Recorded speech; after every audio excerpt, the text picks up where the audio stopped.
गोलू चिड़ा दोनों अनाथ बच्चे थे। उनकी माँ मर चुकी थी, लेकिन फिर भी वो भूतिया चिड़िया की आत्मा के रूप में अपने बच्चों का ख्याल रखती थी।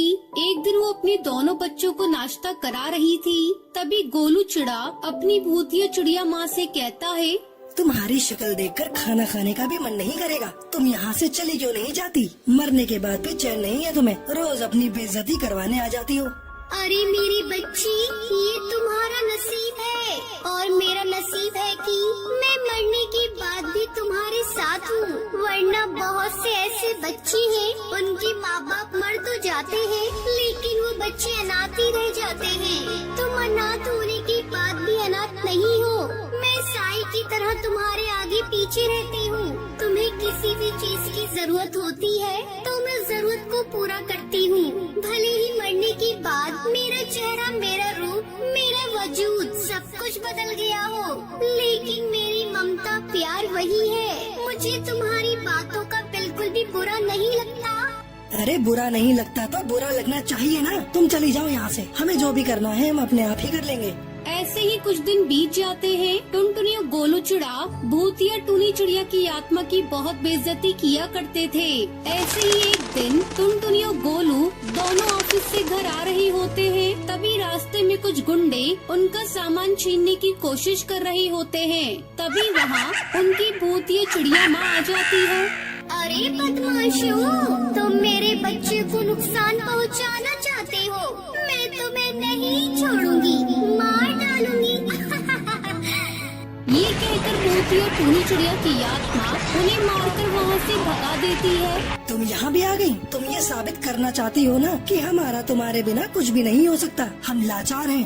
और नहीं तो क्या, ये दिखाना चाहती है कि मेरे बच्चे मेरे बिना कुछ नहीं है। अगर ये ना हो तो हम तो जी ही नहीं पाएंगे। अरे नहीं मेरे बच्चों, तुम गलत समझ रही हो। ऐसा कुछ भी नहीं है।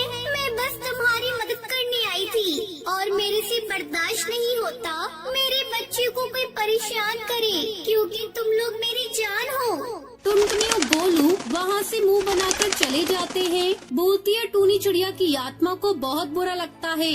उसकी आंखों में आंसू छलक जाते हैं, लेकिन वो अपना दर्द छुपाते हुए वहाँ से अपने बच्चों के साथ घर आती है और उनके लिए खाना बनाती है। ऐसे ही कुछ दिन बीत जाते हैं। एक दिन वो दोनों एक तांत्रिक बाबा के पास जाते हैं। बाबा, हम दोनों भूतिया टूनी चिड़िया की आत्मा से परेशान हैं। हमें उससे पीछा छुड़ाना है।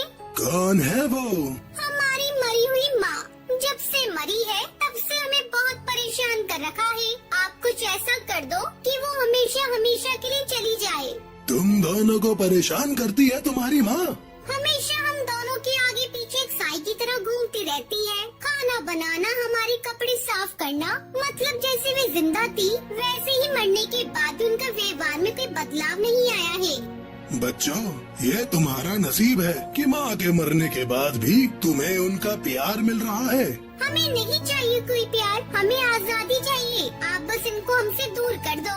सोच लो, अगर मैंने एक बार तुम्हारी माँ को दूर कर दिया तो वह कभी तुम्हारे पास वापस नहीं आ पाएगी। मौका है, सोच लो।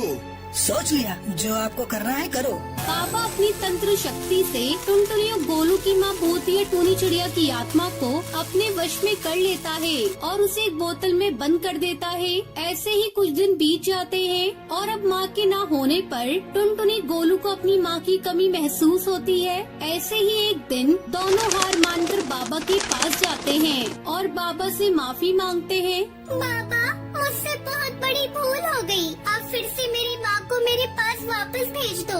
माँ के जाने के बाद ही हमें महसूस हुआ कि माँ की कमी क्या होती है।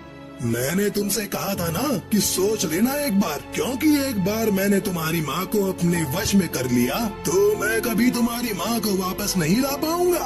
और ये तो तुम्हारा नसीब था कि तुमको तुम्हारी माँ का प्यार मिल रहा था, और अब ये तुम्हारी बदनसीबी है कि तुम्हें तुम्हारी माँ कभी नहीं मिलेगी। टुनटुनी चिड़िया और गोलू चिड़ा को अपनी गलती का एहसास हो जाता है और वो रोते हुए वहाँ से चले जाते हैं।